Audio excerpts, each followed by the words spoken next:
Okay, welcome to Tuesday, December 1.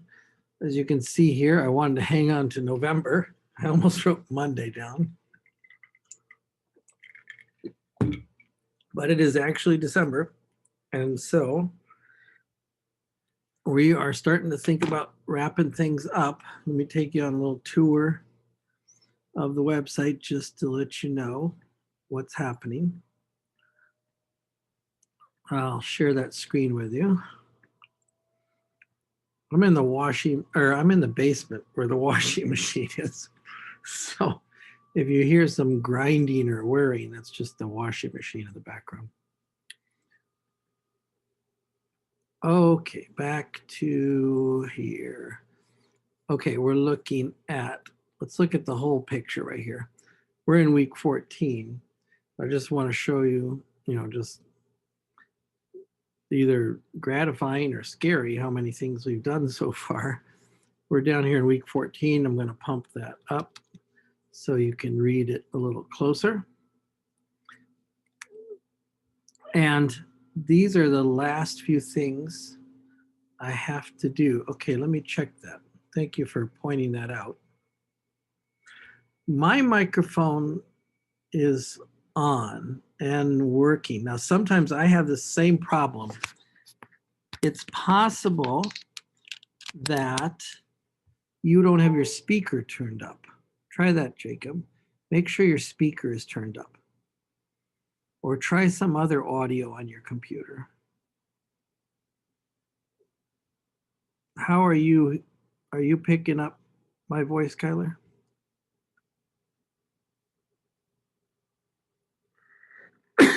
Excuse me. Sometimes, and Jacob just walked out and walked in, sometimes rejoining is not a bad idea either. Did that fix things, Jacob?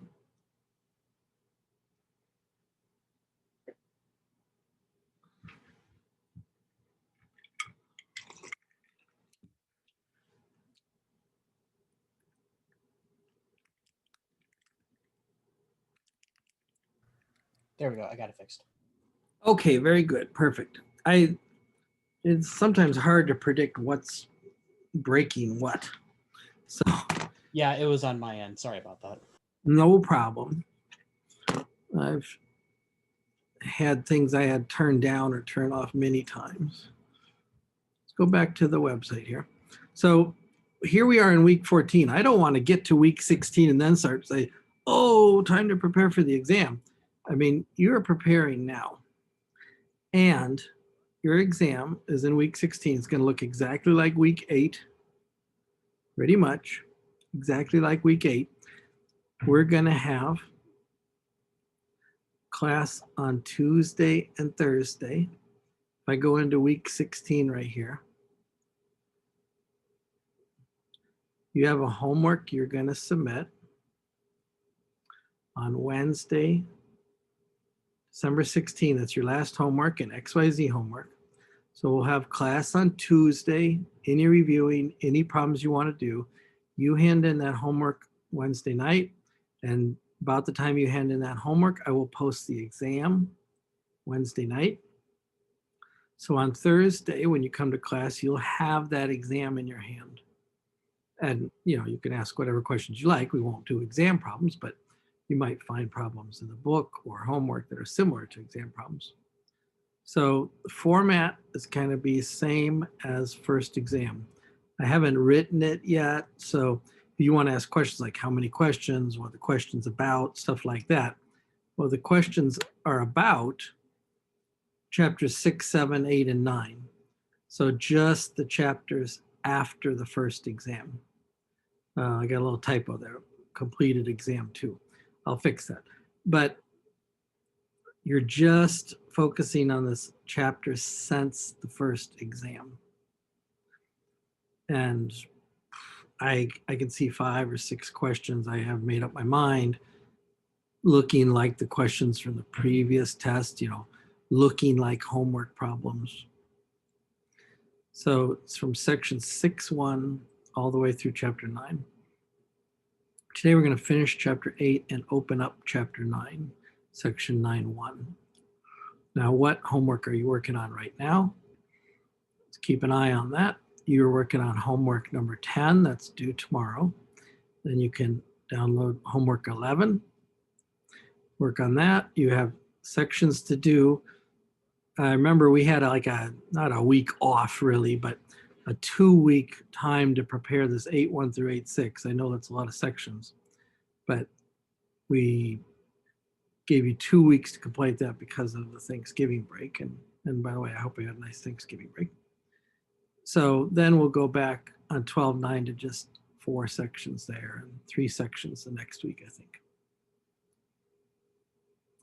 Okay, that's the plan.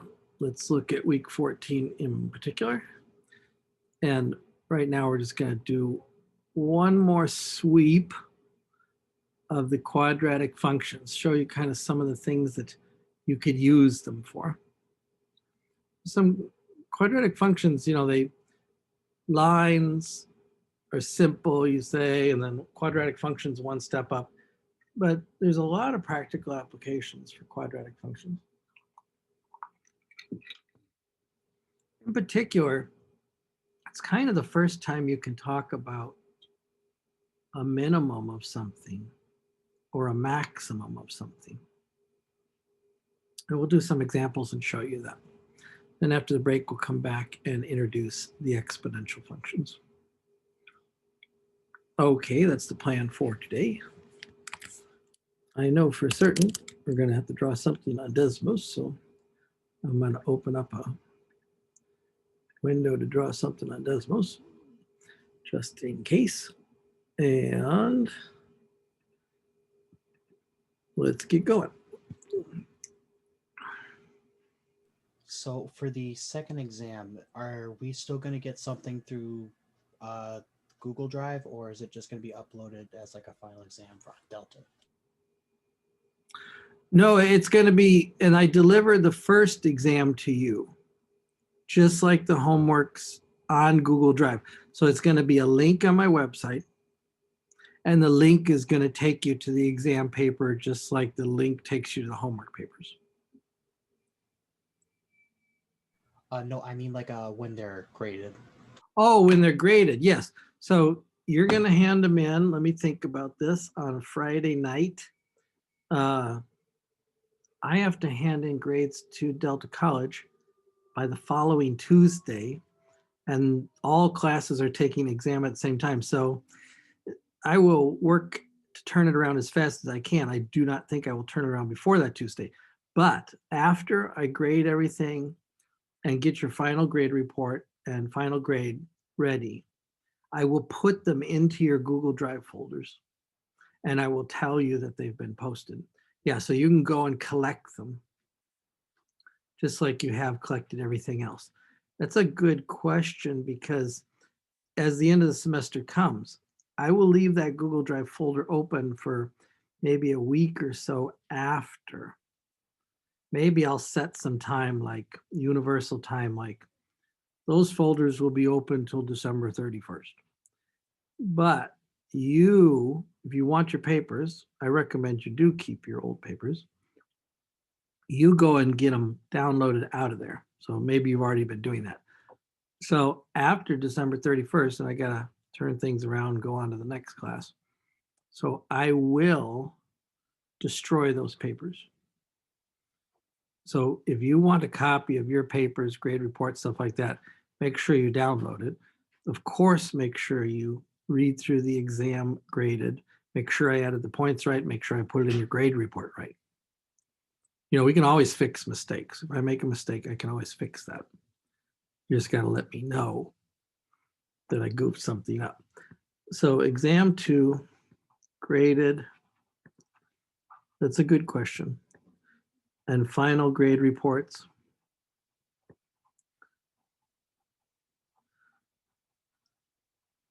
Will be posted to your Google Drive, and I will send you an email telling you when that's done.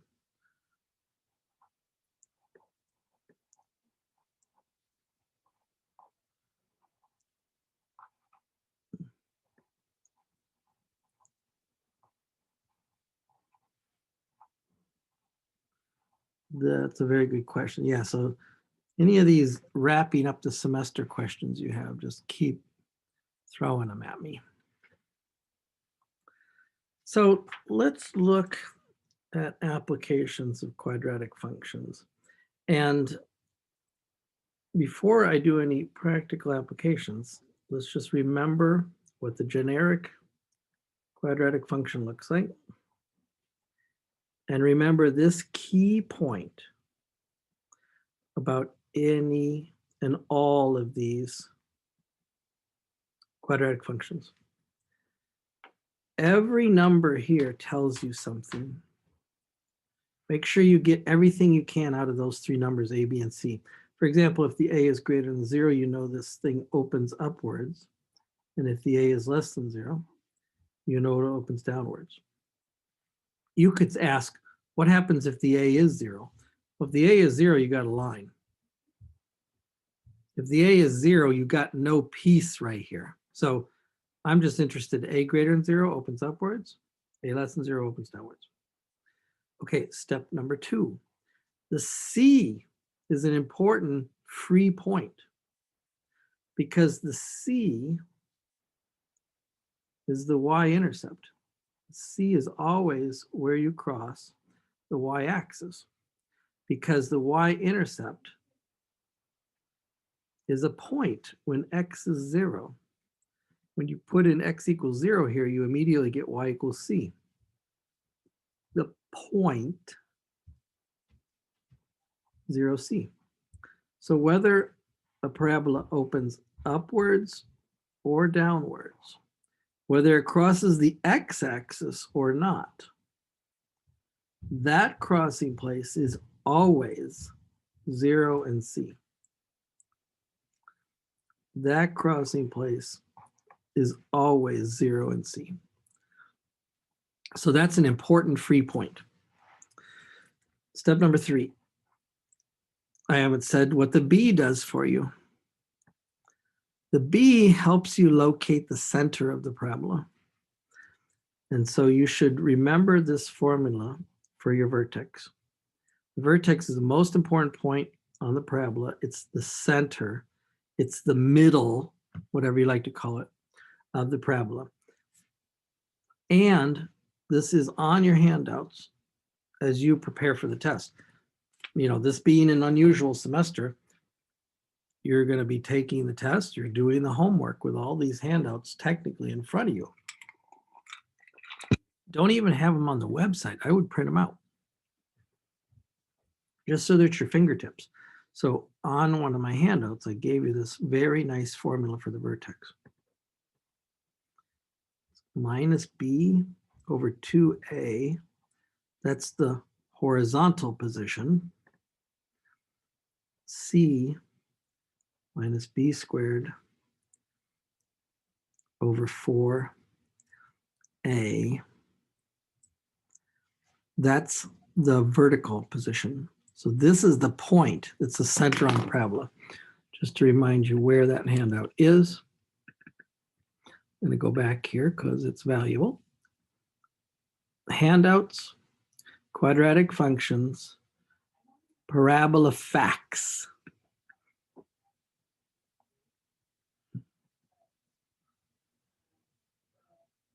So this parabola facts handout, trying to remind you all the patterns that are cool about a parabola. Here's the vertex, minus B over 2A, C minus B squared over 4A. Okay, so file that away. In fact, the first thing you do whenever someone hands you a parabola is find that vertex, because that's going to tell you where you're going to go next. Okay, but this is all theory, you know? What am I going to do with it? Let's find out. So I just want to pick out some problems here in the book, some traditional sounding problems, but also some problems you might not think you could apply a parabola to. So let's look at number 11. I'm just going to pick some problems here out of section 8.7.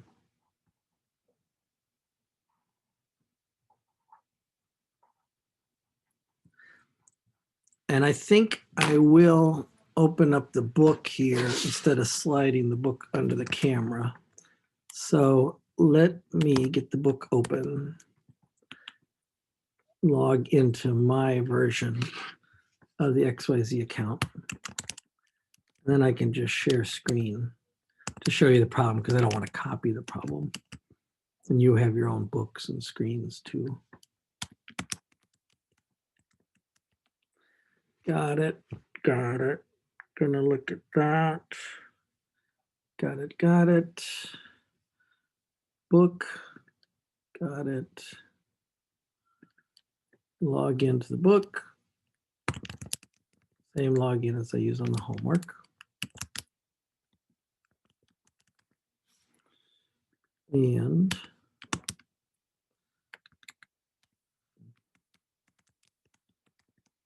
earlier this morning, from late last night to about 10 o'clock this morning, I understood that the e-learning site was offline. So thankfully, we're not using it right now. I'm in section 8.7. So now I'll share this picture with you. Okay, so I'm going down the problems in 8.7. I'm looking at problem number 11 right here. So anytime you have an object thrown in space, and if we were in a classroom and you could see me easily, maybe I could do that by popping in front of the camera. It follows the track of a parabola. All right, let's see how that works. And maybe this will be just a total dud example. But I'll pop over here in front of the screen. This is just a little hacky sack ball. Okay, camera right here. So I throw that ball in the air. If you could trace the path of that ball, that's actually a parabola. If I had 3 balls, I would juggle for you. Even if you throw it up in the air very slightly, even if it's only very slight, what is that? That's a tall, thin parabola. If you throw it from one hand to the other very fast, I'm not that coordinated. If you throw it from one hand to the other very fast, that's still describing a parabolic arc. You throw it straight up and down, that's also a very thin parabola. It's like just a single line parabola. But notice how the ball slows down and returns by changing direction. Notice how it's very peak. The ball is moving slowly, and as it falls, it moves faster and faster and faster. The speed of that ball is also described by a parabola. So the single line parabolas, would that just be one line, or would it be 2 lines overlapping? Good. I'm kind of in trouble when I describe something like that. So the book gives you a really nice example. While I'm here, I might as well draw it on the board, of like the human cannonball. So if you shoot a bullet or an arrow or a human cannonball at a very slight angle, you get this very just top of the parabola thing. And as you change the angle, you get more direction or less direction. If you shoot too high, you don't get much range. You could imagine shooting almost vertically. And even though it doesn't look like it, that thing that you shot there is a parabola. Now, is it possible to shoot straight up in the air and have the ball come straight down? Yes, it is. But I think it is not fair to call this a parabola.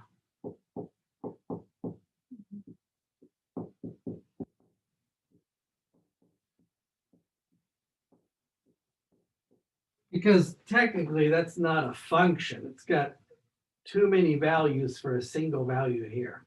So when I draw that black line with a ball going straight up and straight down, and I call this like a single line parabola.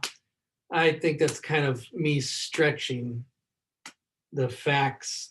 It's me being too casual, so I shouldn't say that.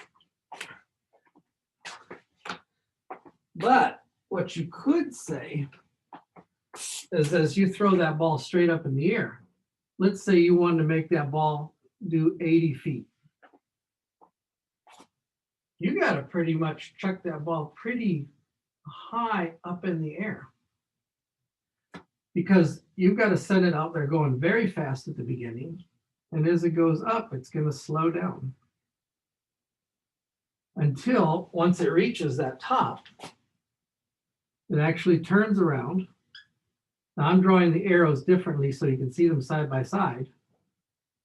And at each height on the way down, its speed matches the height on the way up.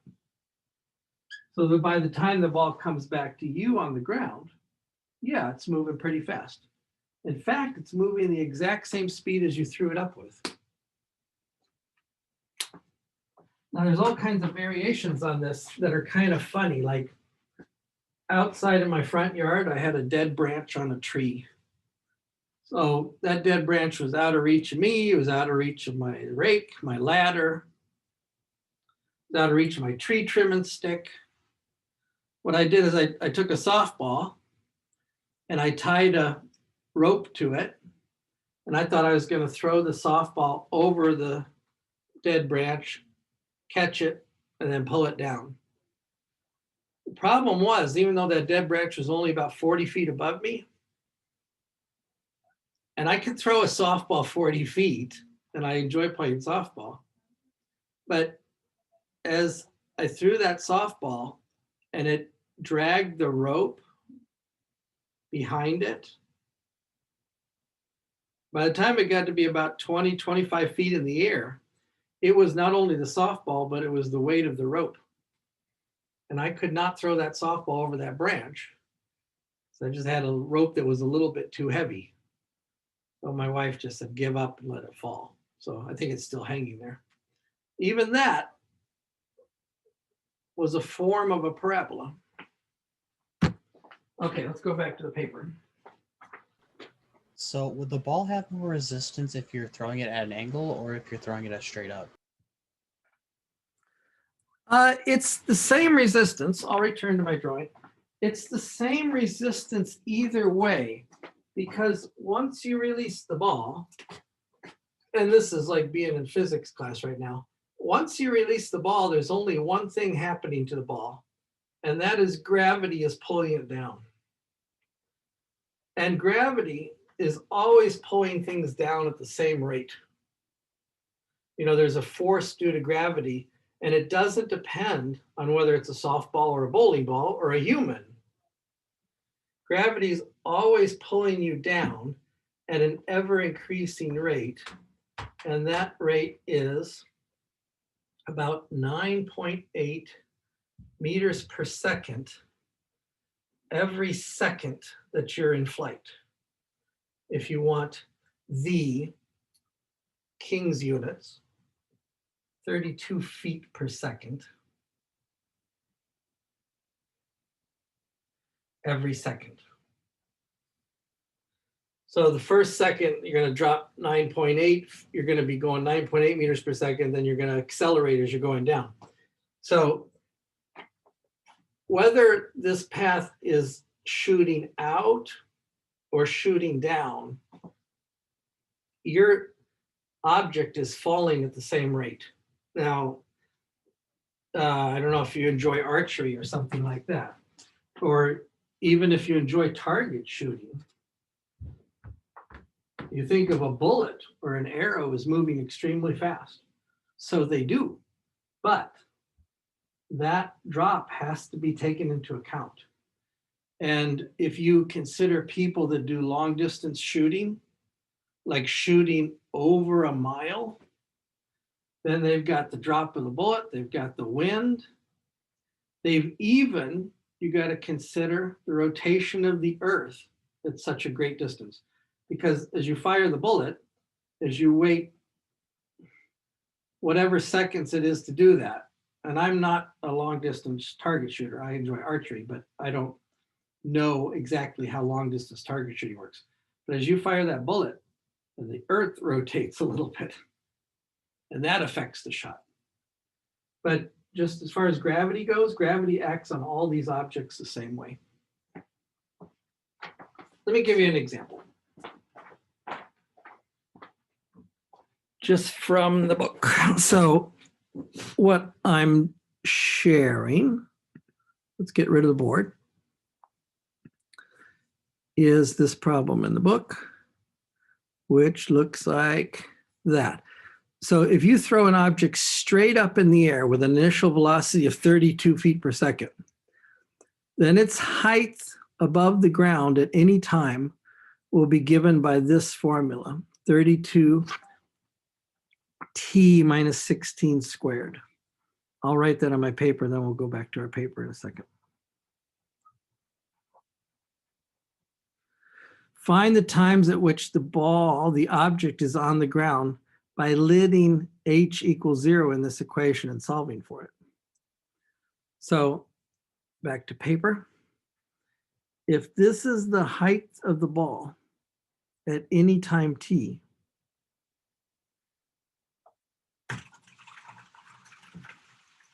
when is the height of the ball 0? Well, you could replace 0 in for the height. You can factor this, use a quadratic equation too, but what would happen if you factored out a minus 16t? So negative 2 plus t, or t minus 2. You could do it either way. You don't have to factor out negative 16t. You could factor out positive 16t.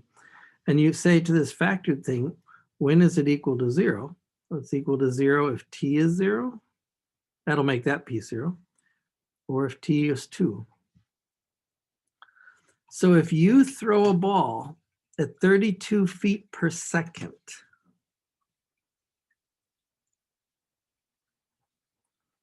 it's going to return to the earth in 2 seconds.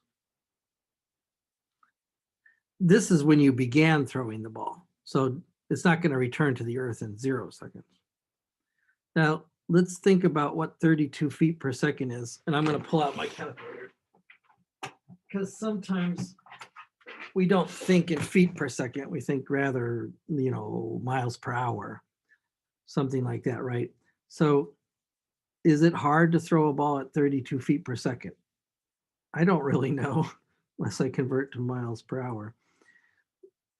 Baseball or something like that. So 1 mile is 5,280 feet. And 1 hour is 3,600 seconds. So if you want to convert 32 feet per second to miles per hour, you have to do 32 times 3,600 divided by 5,280.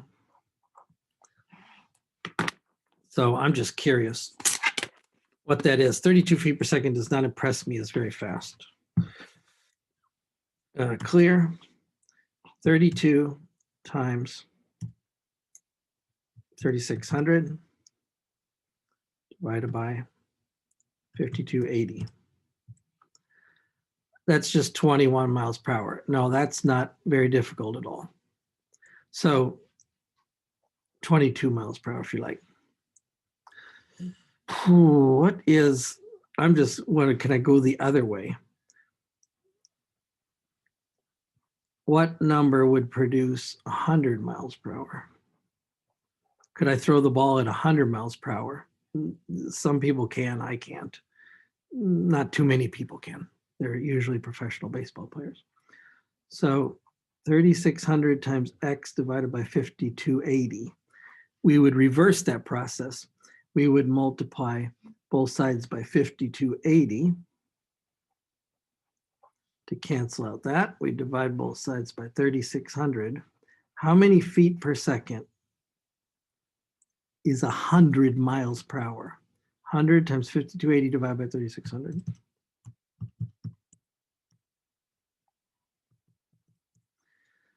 That's 146 feet per second. 147 feet per second is 100 miles per hour. The distance between the pitcher's mound and the batter's box, home plate, is 60 feet 6 inches. So you understand that a batter has a fraction of a second at 100 miles an hour to decide whether or not to swing at that pitch. And so if you're a pitcher, when I was athletic, I was pitching, and time makes you unathletic. You realized as a pitcher, the very best thing to do was to change the speed of the ball. It's okay to have a curveball. It's okay to have a sinker. It's fun to throw a knuckleball. But if you want to mess the batter up, you change the speed. And there's some high school pitchers that can get up to, in the 90s, the way people are practicing and performing today. But maybe the top ball I ever threw was in the 80s, probably way back then. But if you got a ball that's coming at you at 80 miles an hour, and then the next ball comes at you at 60 miles an hour, you're going to be messed up. Then you got to go to the batter strategy, right? What's the batter strategy? The batter strategy is to, in a sense, guess which pitch is coming, the slow one or the fast one, the fastball or the curve. Would an equation? Oh, I'm sorry. Sorry. Would an equation this simple really be able to take into account all the different variables? Tell me other variables. Like gravity, the type of how hard he's throwing, maybe that is altitude. The gravity there. See, you did it exactly right. When I throw the ball up in the air and it comes down, you named the two top variables. In fact, you just named the only variables. When I throw a ball up in the air and it comes straight down, the only variables are how fast I threw it and what gravity is. As far as feet per second, it goes like this. V naught times T. The V naught is the initial speed I threw it. That's why he said he threw it 32 feet per second. And the minus 1/2 G T squared. Remember I said on my board, G is 32 feet per second? That's the minus 16. Now think about that for a second. And you realize that you did tell me the only two things that were happening. So if you were in your physics class, you're taking a physics class or something like that, they would give you the formula like this. V naught T minus 1/2 GT squared, where V naught stands for your initial speed and G stands for gravity. And now I'll let you think about it for a second, but there is no other thing. Think about it. There is no other thing that is happening to that ball. As soon as you release it from your hand, the only thing that's happening to that ball is gravity, unless a bird takes it. What about wind or elevation? Okay, good. Now you gotta be careful about that. If it is an extremely windy day, that will move the ball.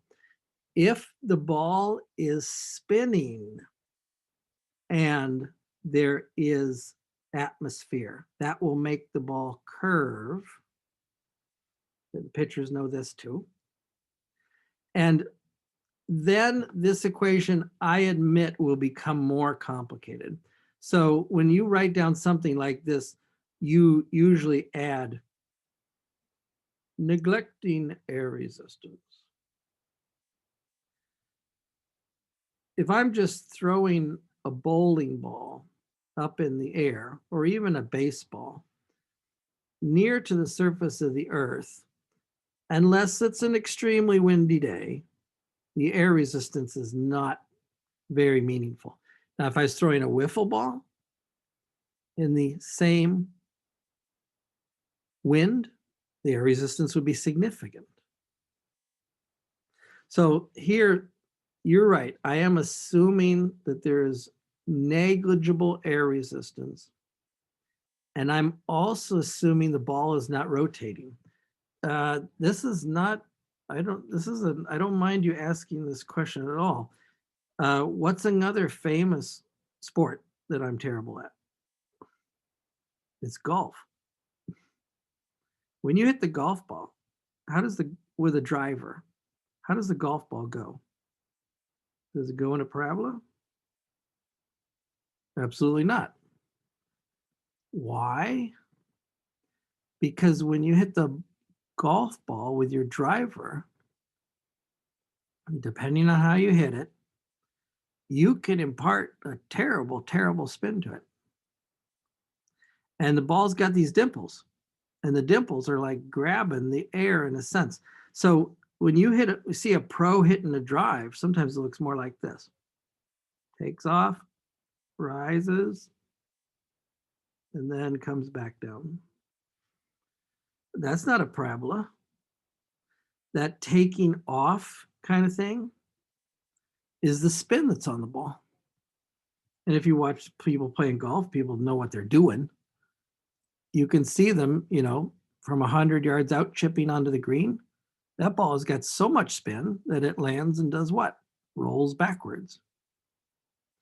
Now, if you were me, my problem is not hitting the ball hard, but my problem is hitting it hard and getting a terrible side spin on it.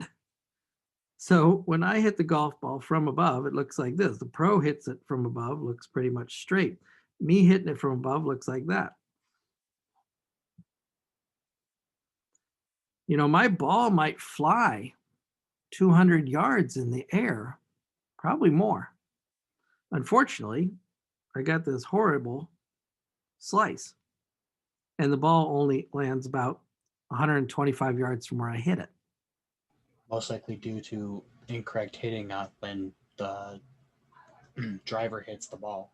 Oh, yes. I don't even know the words for it. If a pro looked at me, they would laugh. But let's put it this way. If my job was to put spin on the ball, I'd be a champion. And if you liked golf, that there are some holes where your job is to put spin on the ball. This is really not here nor there, but there was a shot at the US Open by Bubba Masters about 10 years ago, where he was going into the lead in this tournament. I think he won this version. I don't know the exact time or tournament, but his tee shot went way into the trees on the right side of the fairway. And all that you could see was you're going to just dump that ball back on the fairway and go on, just eat that shot. He stepped up to the ball and he put one of these wicked hooks on it and drove it into the fairway and down towards the hole and came up with a nice chip shot to either, I don't know, it was par or birdie that hole. So if you know what you're doing, you do want to put a spin on it, and the pros can spin it that way or that way. But in general, you'd like to hit it straight. So you're right. When I write this equation down, I have to be totally honest, I have to say not counting spin, not counting air resistance. Okay, good. Let's go on to something non-ball oriented. Sorry for taking away from your lesson. I just found it interesting. No. It's very, very interesting. Now, if you like, and you're going to take some more math classes, then it would be calculus and something like that, maybe calculus 3. Then the instructor, I would show you how to take account of the spin, how to use the spin to tell how the ball curves. And that's a lot of fun too. But first things first. No, it's fascinating to think about all the kind of math and physics in sports. Okay, let's try another one. This looks like absolutely ridiculously unrelated, but anytime you're pricing something or looking for profit, it's a very simple idea that a parabola can tell you what's happening. So look at number 15, and I'll write this down. It's not wrong to talk about odd and weird examples like that, because, you know, like what's the number one thing that people consider boring about math? Or, well, this has nothing to do with real life. No, it does. Just maybe you're ready to consume it. Maybe you're going to consume it in the next class. Anyway, you got this relationship. Number of calculators a company sells per day.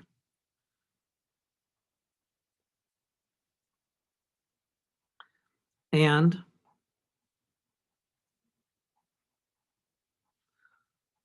how about the price of the calculator? So let's draw this graph really, really roughly.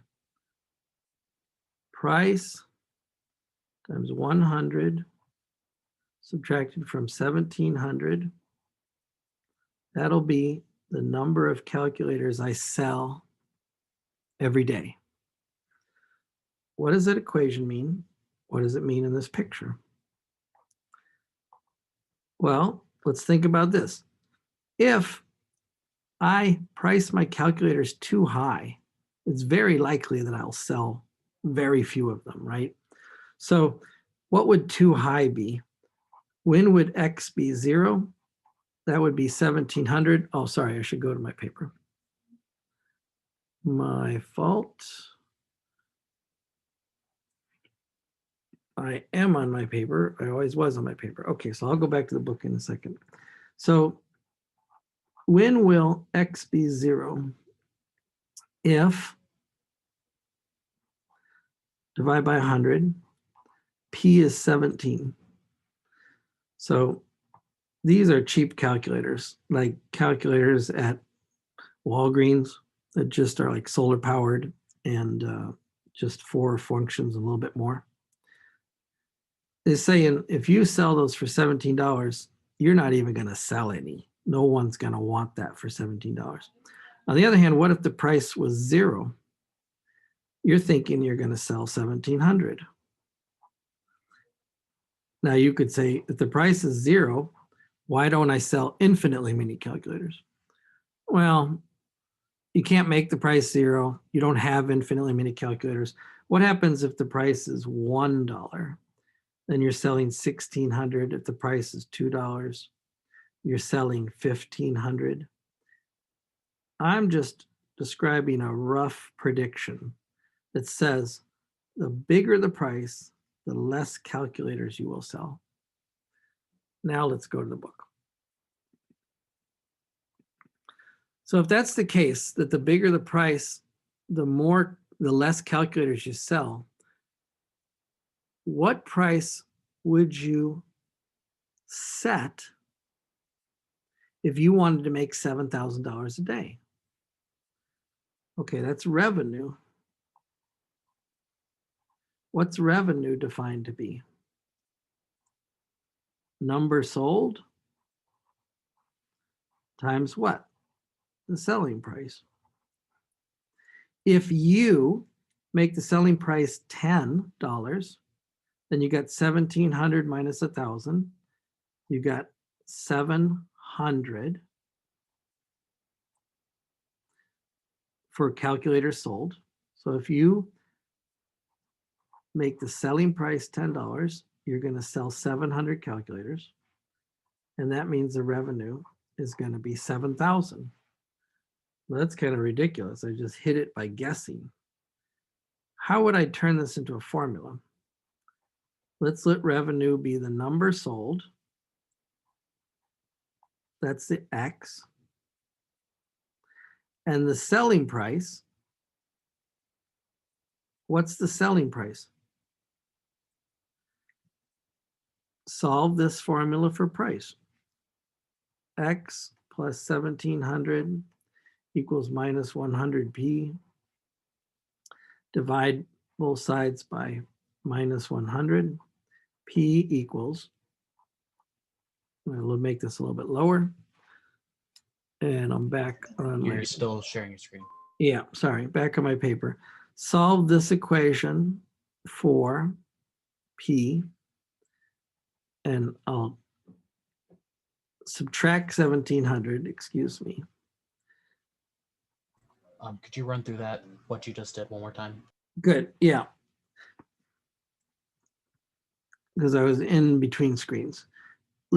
Revenue in the very basic, simple English is how many did you sell and what did you sell them for?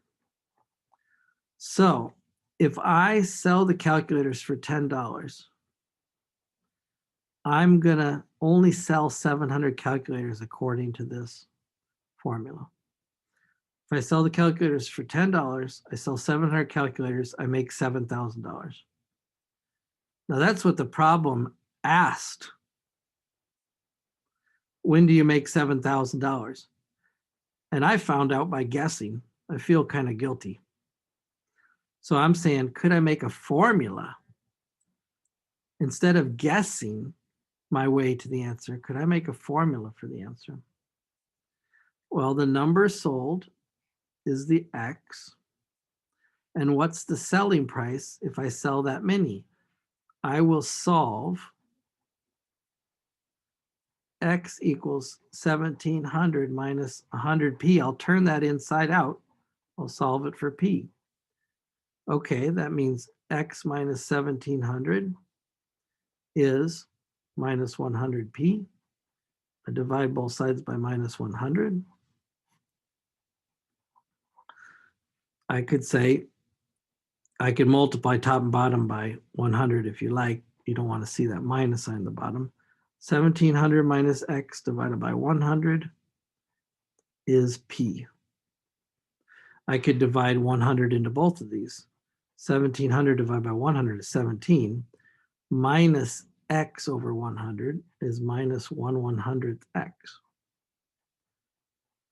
And I'll put that in for my selling price. 17 minus 1/100th X. Now I got a formula that tells me my revenue, no matter what, my selling price. So let's write this out as a parabola. Minus 100 x squared plus 17x. Now let's say you're selling calculators. And just like my baseball example a second ago, you say, well, aren't there other things to consider? Oh, sure, there could be. There could be lots of other things to consider.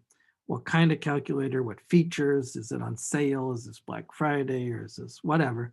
But let's just say I was selling calculators and I knew that this was my revenue. Well, you know, the next thing I ask is, what's the most revenue I can make?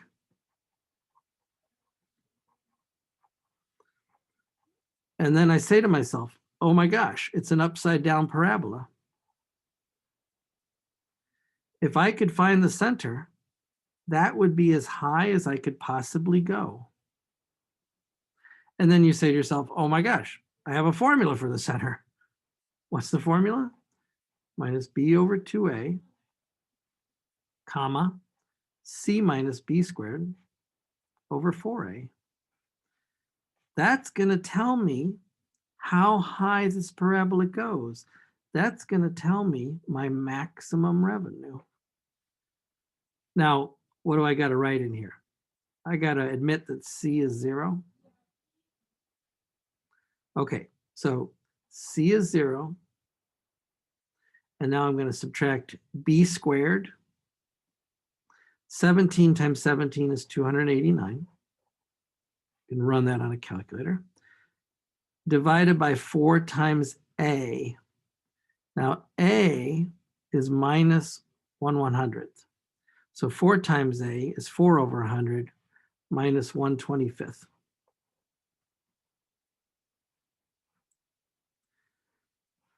Now I'm going to turn to my calculator now because, okay, minus times minus is plus. I got that. And if I invert and multiply, 289 times 25 is what this number is. But I don't want to run 289 times 25 in my head. So let's ask the calculator. What's 289 times 25? I'm doing this a little bit fast. I appreciate that, but hang on because I'll do another one too. $7,225. That is the most revenue I can make. Now, what's your very next question?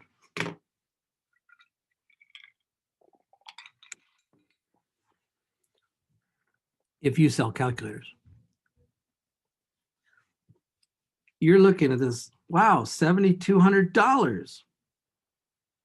But your next question is, what price was that at? Right?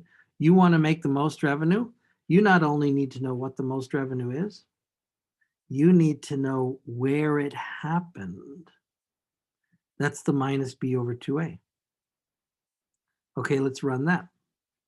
Minus B is negative 17. 2 times A is minus 2 over 100, which is minus 1 over 50. So if these were your calculators, if there was nothing else happening, what is the best price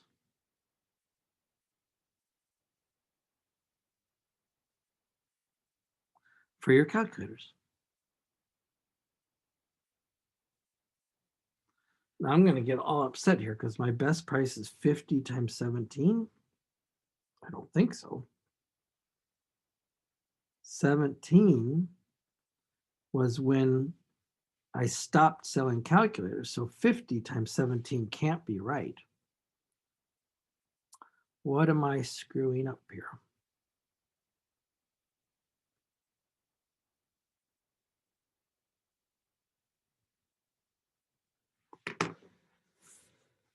Sometimes it's not bad to screw up just so you can see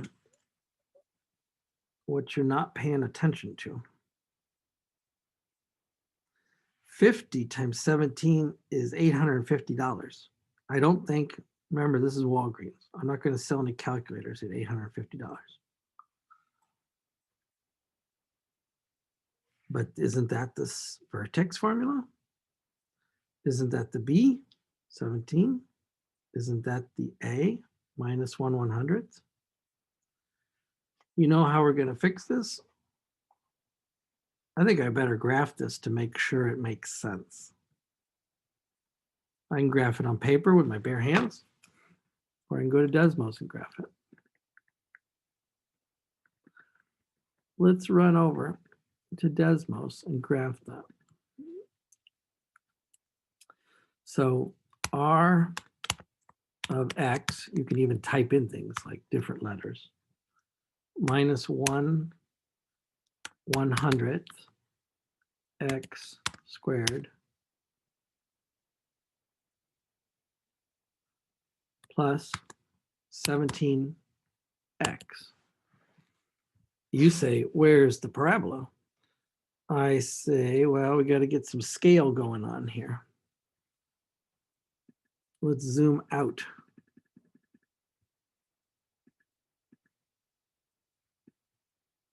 Oh, okay, now I see my error, and now you can help me. Sometimes it just takes a little thing to trigger this in your brain. How's that for a parabola? It looks like that could be 7225. Let me stretch it out. Let's run this from 0 to 2000.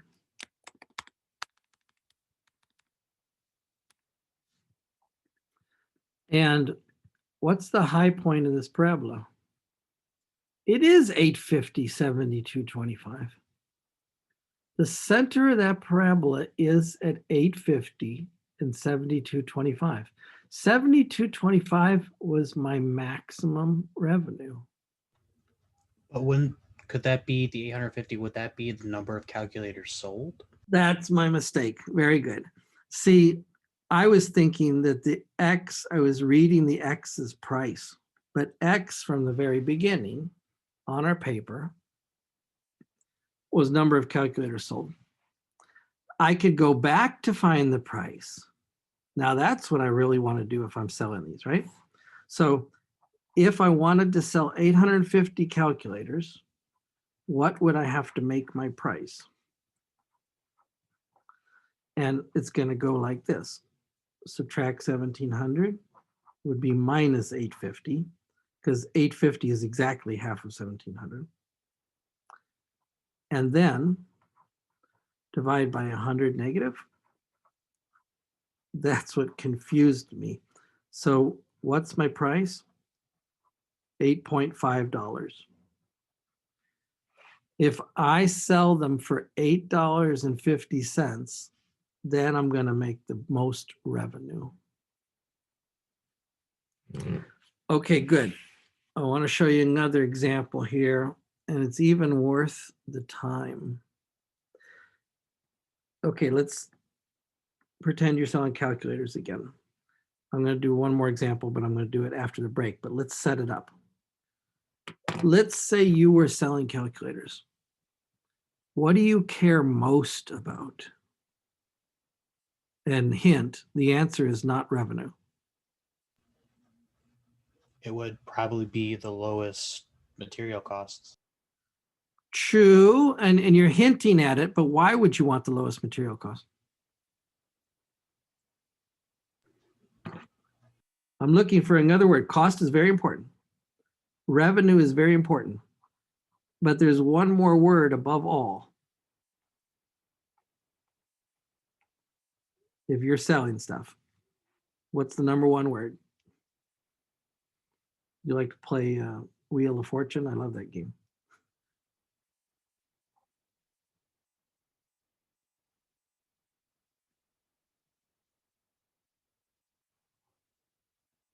You got it yet?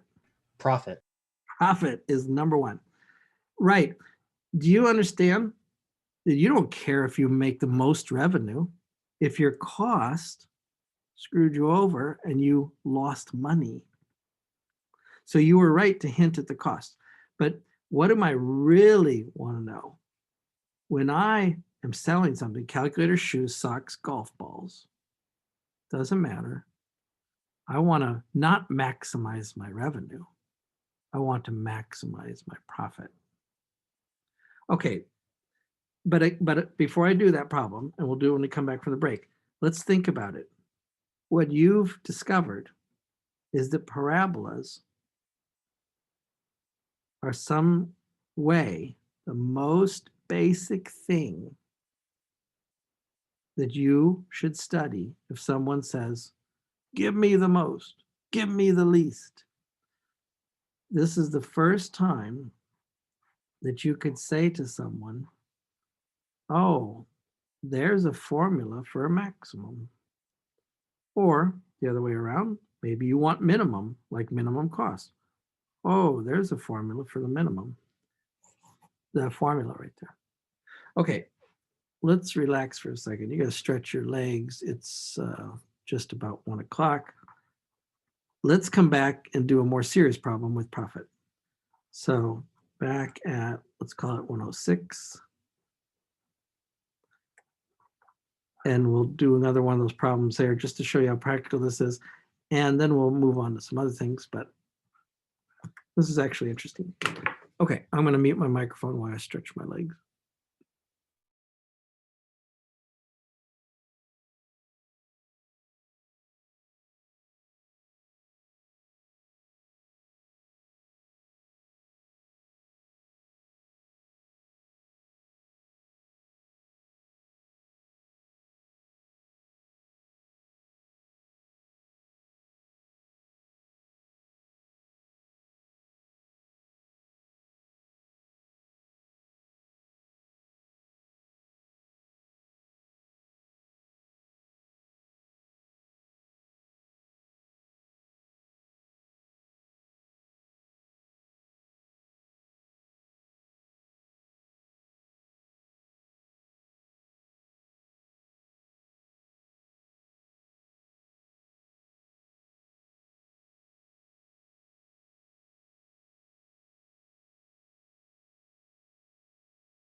Okay, we're back. And I'm just numbering some pages here.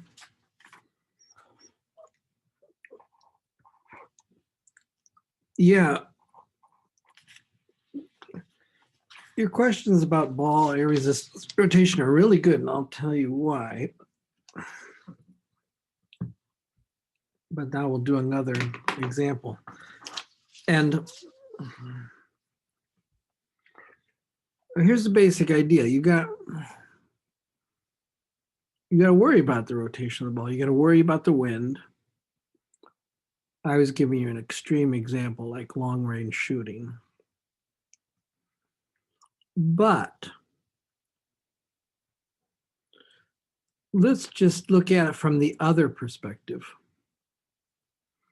Let's say you were selling shoes or calculators or golf balls. How many factors are you facing? The guy next to you is selling golf balls. These golf balls are good for distance. These golf balls are good for spin. These golf balls are more expensive than those golf balls. In fact, you know, in your store, you've probably got 25 different kinds of golf balls, maybe. I don't know golf balls that well. When people are selling stuff to you, what's the number one thing they're trying to do? They're trying to confuse you. You guys are running phones, right? Maybe you got a phone. Oh, should I get this phone at this much per month? And what's the cost and the contract and the data rate and the messages and unlimited and so forth? Well, of course I should take unlimited, but am I overpaying for that? So the job of sales in some sense is to make things obscure, not to make things clear. So how cheap could you run your phone? Well, this depends on, you know, are you a big data user? Are you making lots of phone calls, long time phone calls? You could run your phone, you know, pretty cheaply, but not on that unlimited plan. Because that unlimited plan is designed for you to do what? Use your phone more. Use your phone more, you're going to pay more. The people that are selling you that phone depend on that.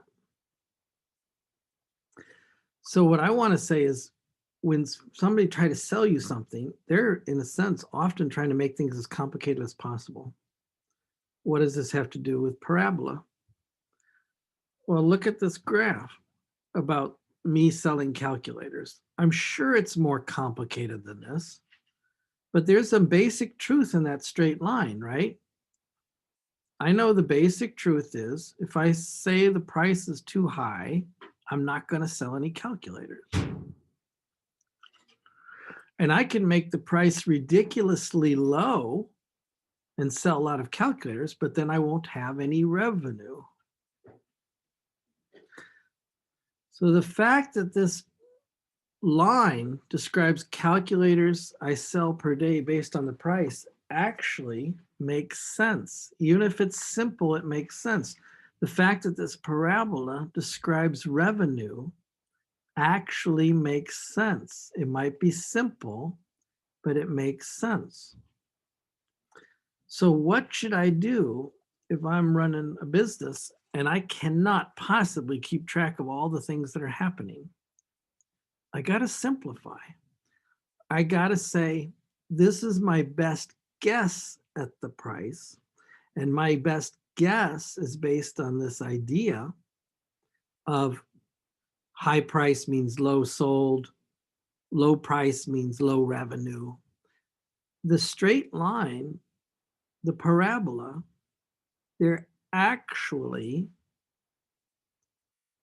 in a way, best guesses for what's going to happen when someone's talking about price and revenue. So let's do another example. Look at problem 20.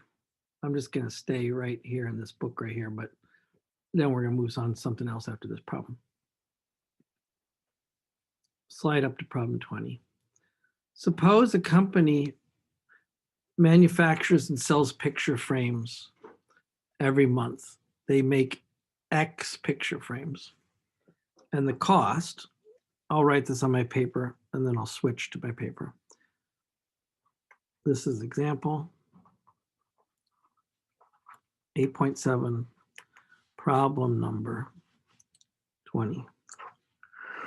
So the cost of making X picture frames is $1,200 and $3.5 for every picture frame. If you were making stuff, the $1,200 you might call your fixed costs. You need to set up your shop, you need some tools. So you got to throw out $1,200 just to get some tools, some wood supplies, nails, braids, glue, whatever, router, bits. That's money you just threw away. Before you even sell a picture frame, you had to have $1,200 invested. That's called a fixed cost. Now you start making picture frames and you got to pay for the wood. So you're paying for the wood, what?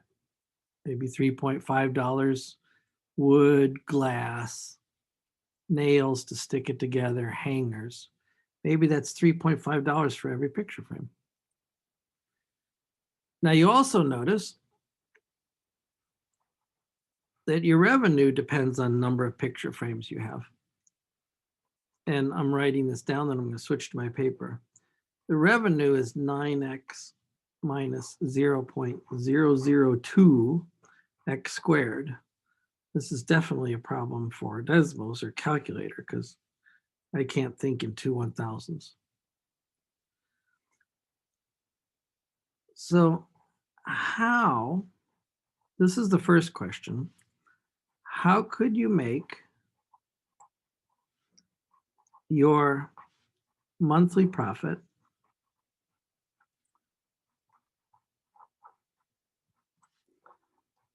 $2,300? And then you know the next question I'm going to ask after that. Is that the best you could do? Okay, let's go back to the paper. You got cost and revenue. My profit will be the amount of money I collect selling, that's called the revenue, minus the amount of money I had to spend to make the stuff, that's called cost. So if you want to make it look like a math formula, profit is revenue minus cost. And the cost depends on how many picture frames I make. That's logical. The amount of revenue I make depends on how many picture frames I make. If I flood the market with picture frames, eventually nobody's going to be buying picture frames. On the other hand, if I only have 3 picture frames in my shop, I'm not going to make a lot of money. Okay, let's take these two things and subtract them. First, I will just write revenue 9x minus 0.002. Make sure I copy that right. X squared. That's the revenue. Now let's subtract cost. 1,200 plus 3.5 x. Now let's write that like it was a parabola, because it is a parabola, that x squared there, right? So let's write that as if it was a parabola. Sorry, gotta shift my paper up. So leading with the a x squared minus 0.002 x squared. That is the A. And then the B is the 9x minus 3.5x. 9 minus 3.5 is 5.5. That is the B.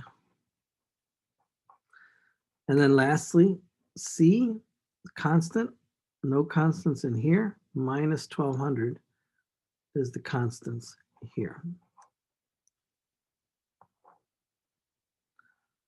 That is the C, A, B, and C. Now, how could I make that parabola equal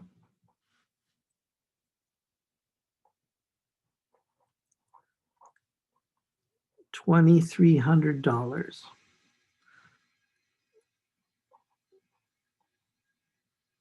What does X got to be so that I have a profit of $2,300?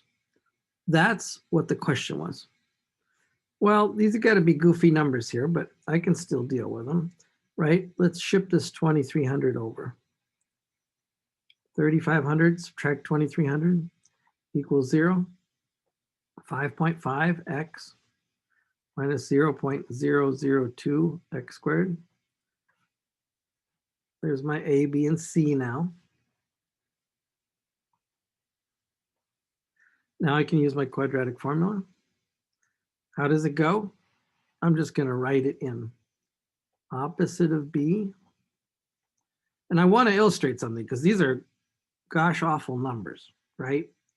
I'm going to let the calculator do the work, but I'm going to write down what the answer will look like. Minus B plus or minus the square root of B squared minus 4 times A times C. Don't lose any minus signs. Divided by 2 times A. Don't neglect any minus signs. Now, rather than me trying to simplify this, make it prettier, which we could do, I'm just going to type it in, find out what X is about.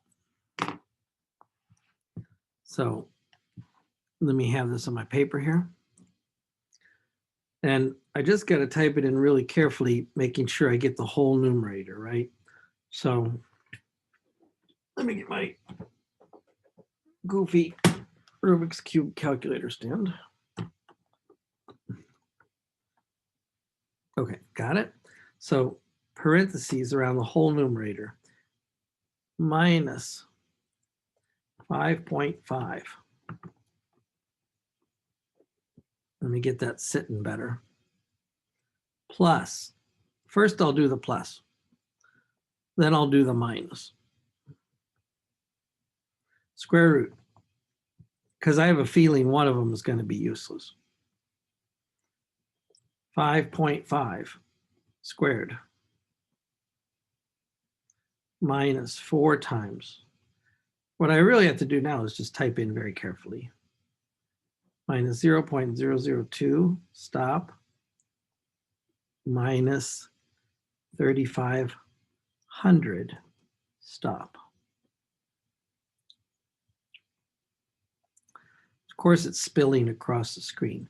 Now I'm going to close the numerator and divide by the denominator, which is 2 times, well, you got to put the denominator in brackets, 2 times minus 0.002. Remember, this is only half the quadratic formula. This was the plus sign right here. What do I get is 1,000. Someone cooked this so that the answer came out to be exactly 1,000. Let me write that down and bring it back. What happens if I do the minus 5.5 minus? I think that's going to come out to be a negative number, and that's not going to give me the best profit on my picture frames. But let's try it. Second function entry. Let's hop all the way to the front and put a minus in there.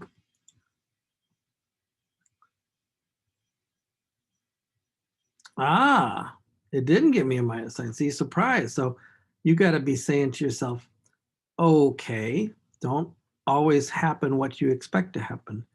1750.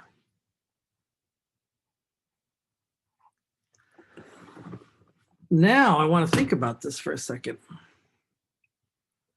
And let's think about this really carefully. Apparently, if I make 1,000 picture frames or if I make 1,750 picture frames, my profit will be 2,300. Does that make sense? I think so, because remember, I've got a parabola right here. And a parabola, by the way, with a minus a, that's upside down. So the profit of $2,300, if there's the $2,300 line, might occur at two places, 1,000 and 1,750. How am I going to know that that's right? I think I should really draw it or have a calculator computer really draw it. But before I do that, what's my real question? Not how much can I make, not how do I make 2,300? I want to make as much as I can. But do you understand that now that you know the balance of this parabola, now that you got those symmetric points right there, I now know the best I can do. The best I can do must be halfway between 1,000 and 1,750. Now, what is that?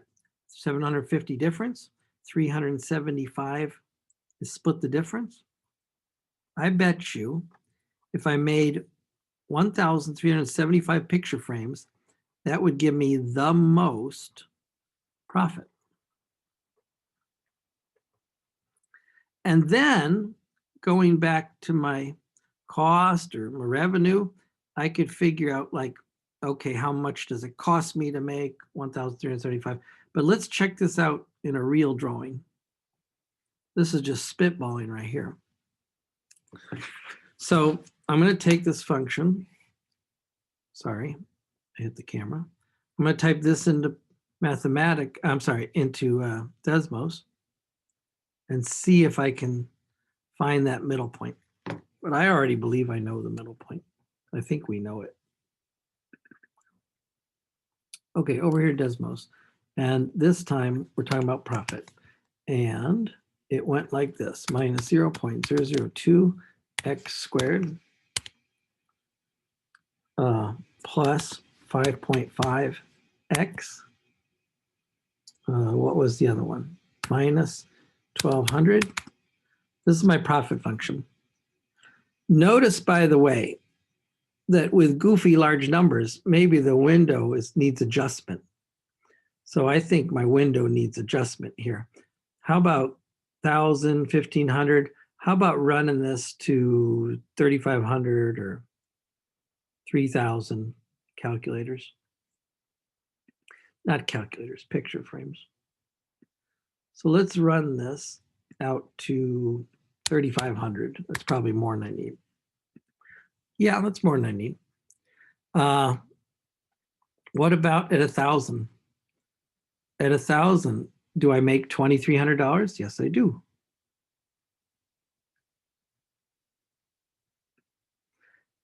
At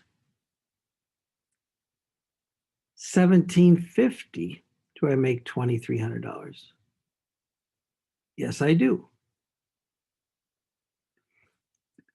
But what am I really interested in?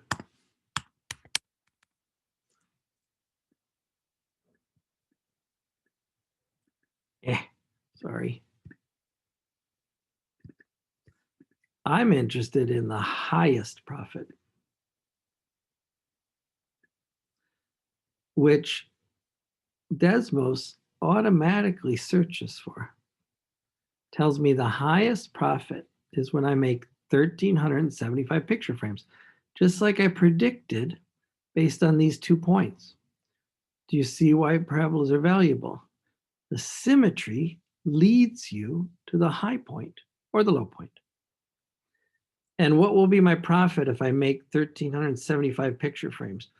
Apparently, $2,581.25.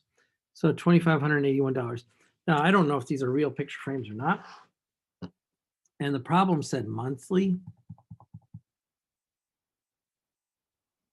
I don't think those numbers are unreasonable, but I don't know anything about selling picture frames. I can make them. I don't know how to sell them. I certainly don't know how to sell 1,300 of them. or make 1,300 of them. But So let's go ahead. Go ahead. I'm sorry. Does the fixed cost factor into how much they would be selling their product at? Oh, yes. And so do you understand that I did not write price down? So how do I know what my price is? Well, where did I get this parabola last time? What happens if I factored out the x? I got 9 minus 0. Oh, sorry, I got to go back to my paper. If I factor out an x right here on this line for revenue, I get 9 minus 0.02x.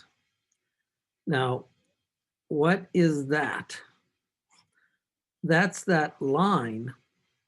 See, x is the number of picture frames I made, but this line right here that has an intercept of 9 and a slope of 2/1000ths, what's that telling you? That's the price for selling X picture frames.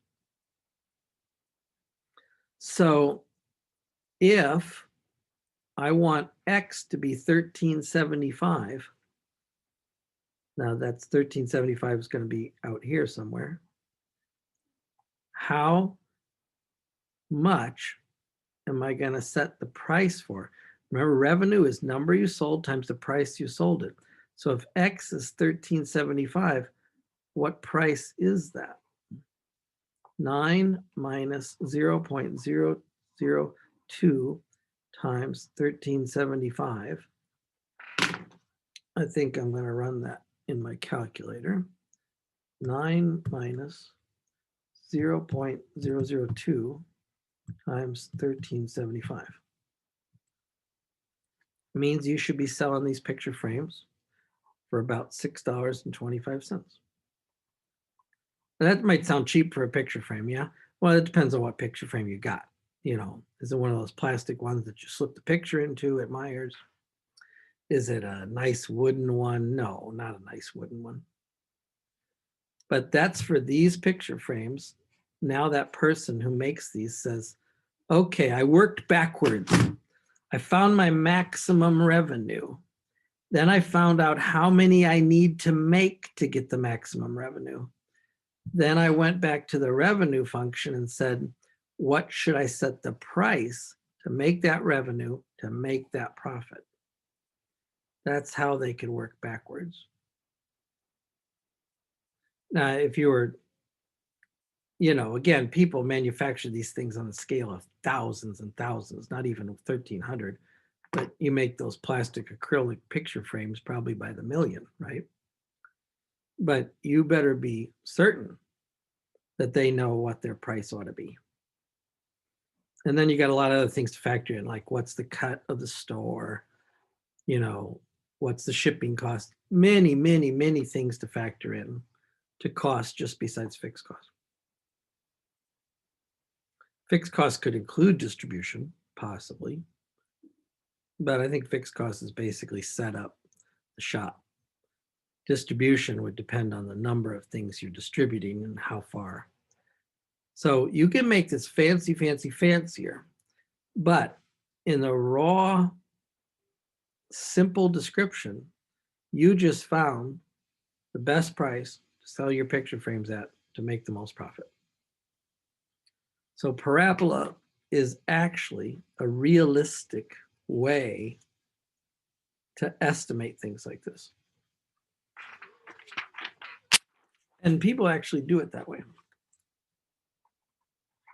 Even in, now I'm not a business person, see, so, and the closest I came was my dad ran restaurants. And so since I was 12 years old, I bussed and cleaned and cooked and washed dishes in restaurants.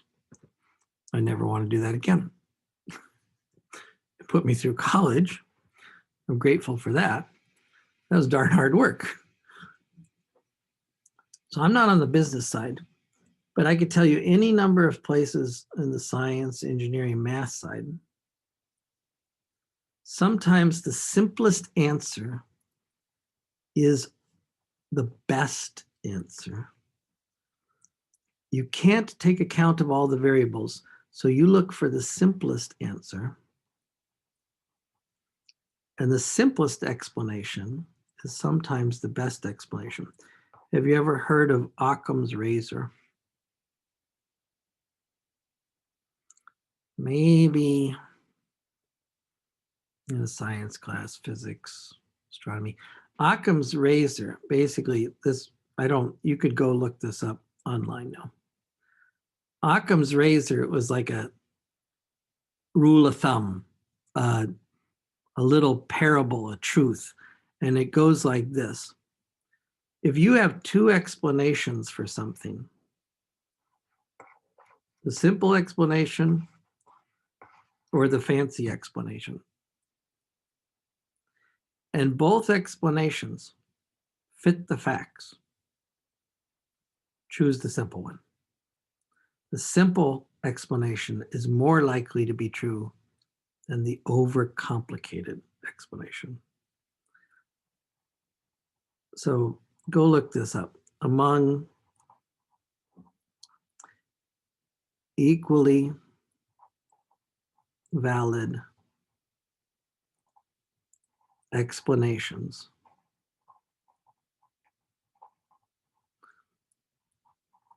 you always prefer simple to complicated.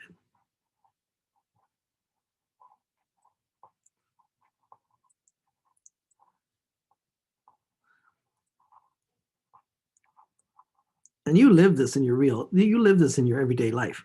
You know, you want to find out what happened, what broke that car window. Well, yeah, it could have been the aliens dropping off the nugget of plutonium and they've dropped it at the wrong house and they hit your car window. Or it could be the baseball that's sitting in the back seat of the car. Maybe you parked your car in the wrong place at the softball field. So you don't go for the stupid, crazy explanation that the aliens dropped a softball through your window. You go through the simple explanation. Well, you parked in center field. Someone loaded your car with a softball. That's kind of a silly way to say it. But whenever you're trying to explain something, you naturally prefer the simpler explanation. But wouldn't the fancier answer give more details that would make it more truthful? Depends. Remember, I said among equally valid. So I'm saying this explanation works and this explanation works. If they both work, you always choose the simpler one. Now, if this explanation that's simple doesn't entirely work, you might have to make it fancier. I got that. But I'm just saying that you always choose the simplest explanation possible that works. And in that sense, what we did with parabolas here was a very simple way to explain profit, and it worked. This is what people actually do. And it actually is the reason why you think parabolas are kind of simple, or you think there must be fancier things out there. There are, but parabolas work. I don't want to say it like that. Parabolas work. They're very effective at estimating things. Okay, I got to introduce something else to you now. But it was good to practice lots of weird examples there. So now, this is what I hope I've planted in your mind.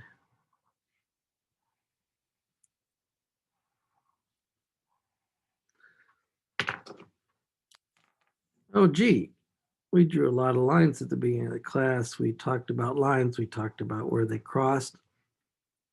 Lines must be valuable.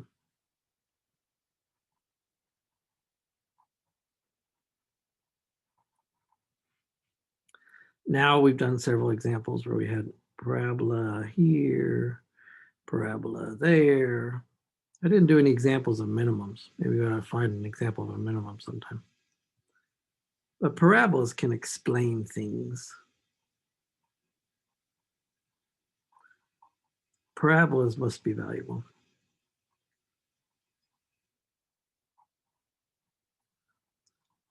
So if you've opened your mind in that way, then you say, what's the next question?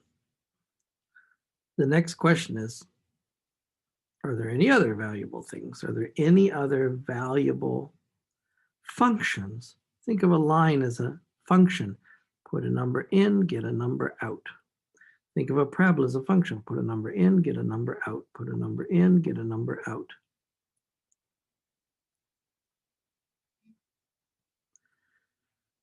Maybe in a different context, there are other functions that are very, very valuable. So you want to ask, what's the next valuable function?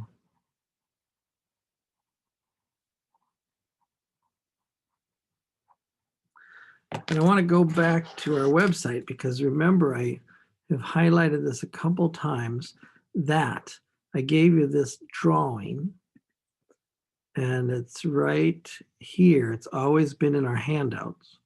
Key points of the basic graphs. I said to you at the beginning of the semester, or nearly at the beginning, you don't have to realize, you don't have to learn to draw thousands of things. You only have to learn to draw a handful of things, like a line, like a parabola, like a square root, like a reciprocal, or a cube root. So sometime during the course, we've drawn almost all of these. We didn't spend lots of time on all of them. We didn't spend a lot of time on absolute value. We did a little. Didn't spend a lot of time on reciprocal or rational function drawings, but we did a little bit of square root, a little bit of cube root. So you're going to ask then, well, what's left?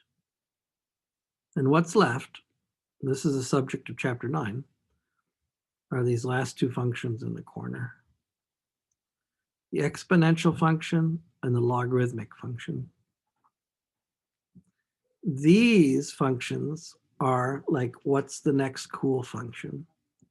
What do you do with these and why are these valuable? And the reason why exponential and logarithmic functions are valuable, you don't have to necessarily think in a business sense, but you could, is exponential functions describe how things grow. So the next valuable function, I'm going to take this to the paper in a second, is the exponential function.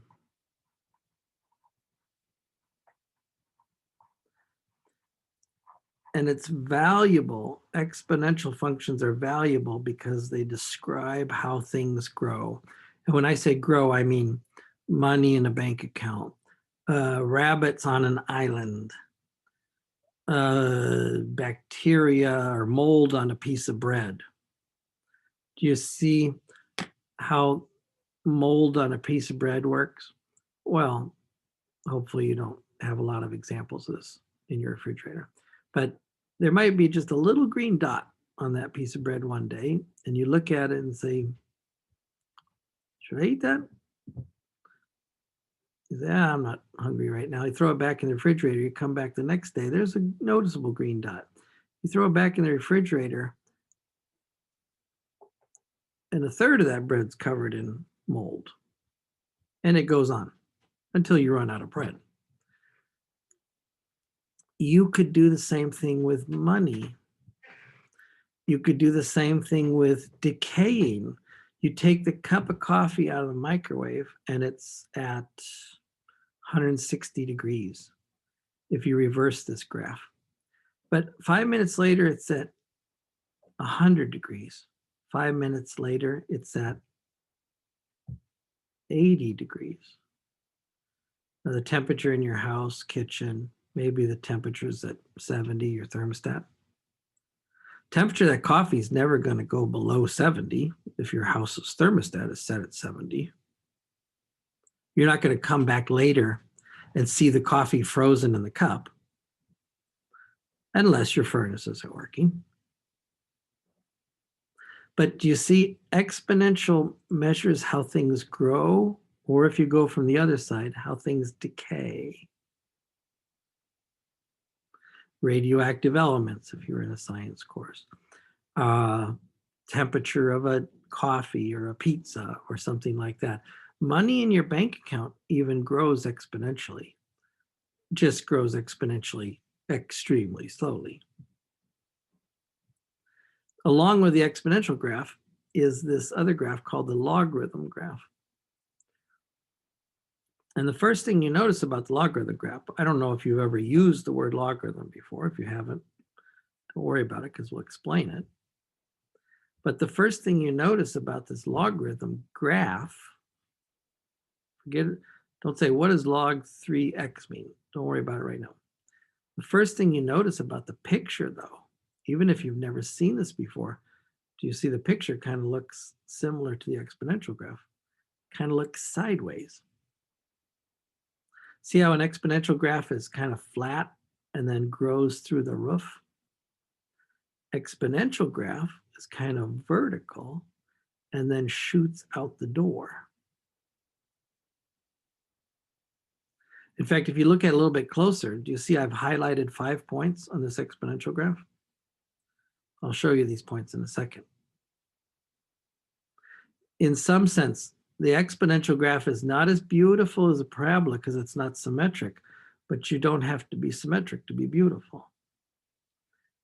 These 5 points are kind of like the stars that the exponential graph hangs on, like watching stars at night in the sky.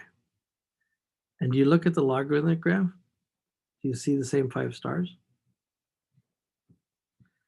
The stars are going sideways, okay, but it seems like the same 5 stars.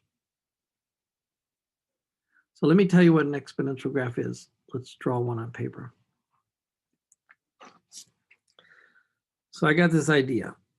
Picture makes things easy to see, sometimes easy to explain. So what's the next coolest thing I could draw? And the answer is the exponential function.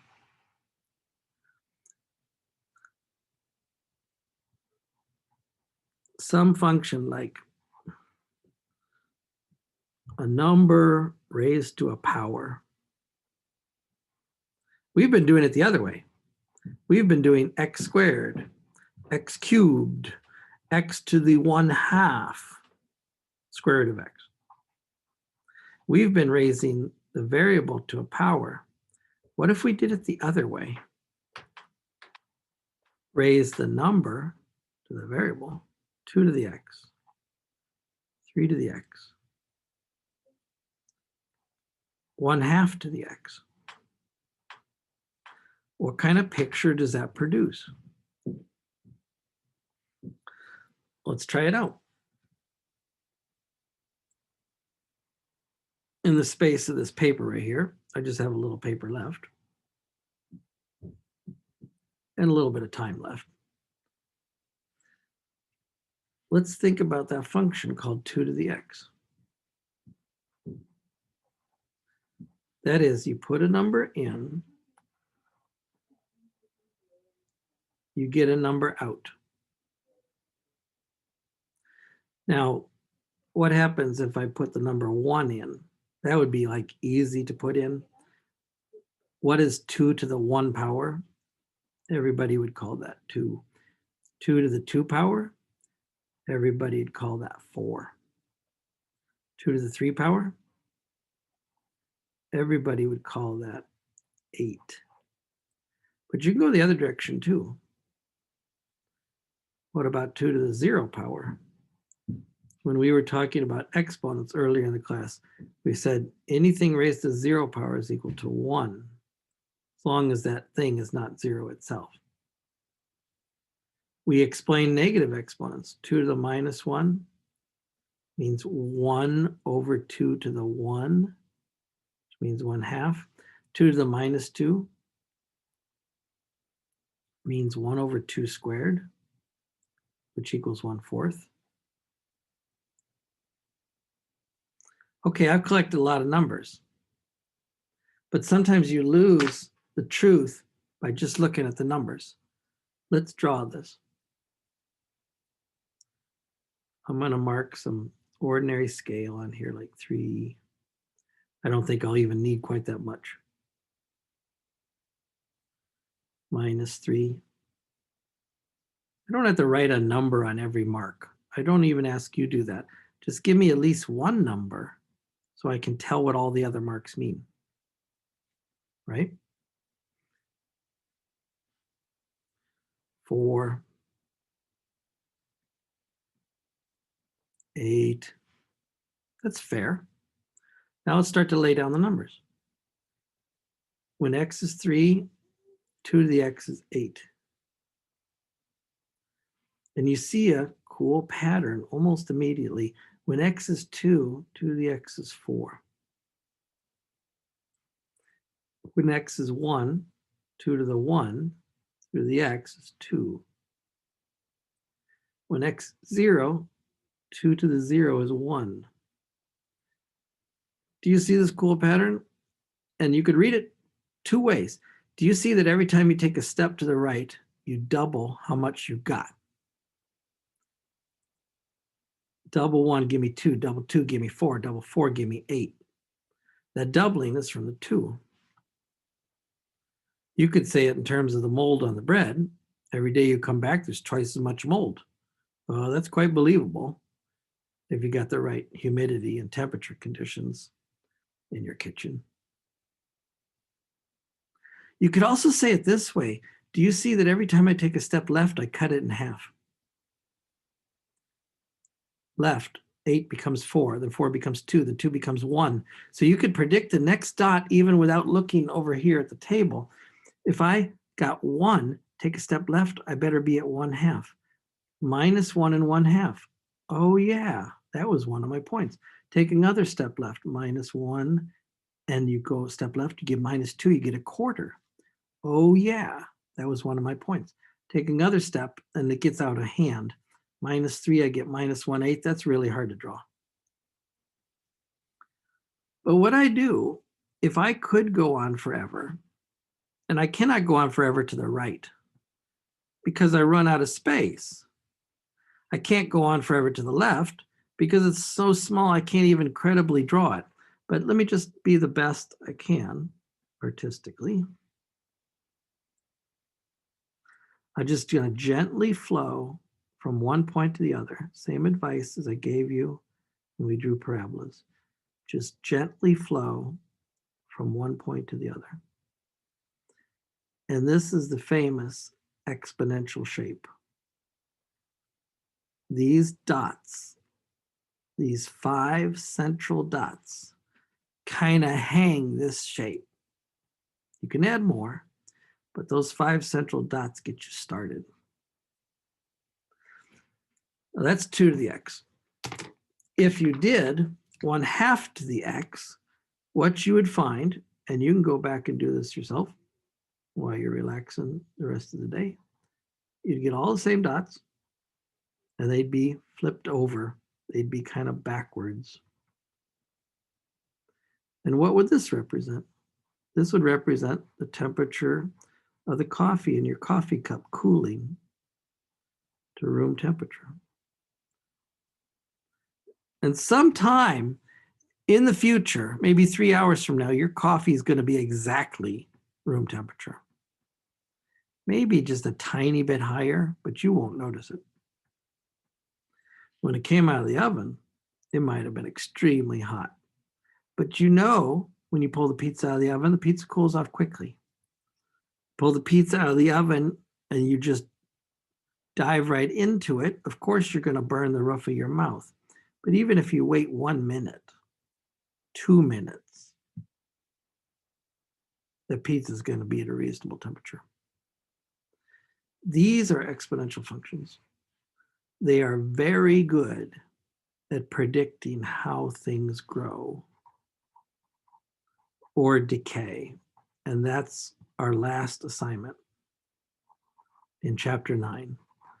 Learn how to describe how things grow or decay. Okay, that's the motivation.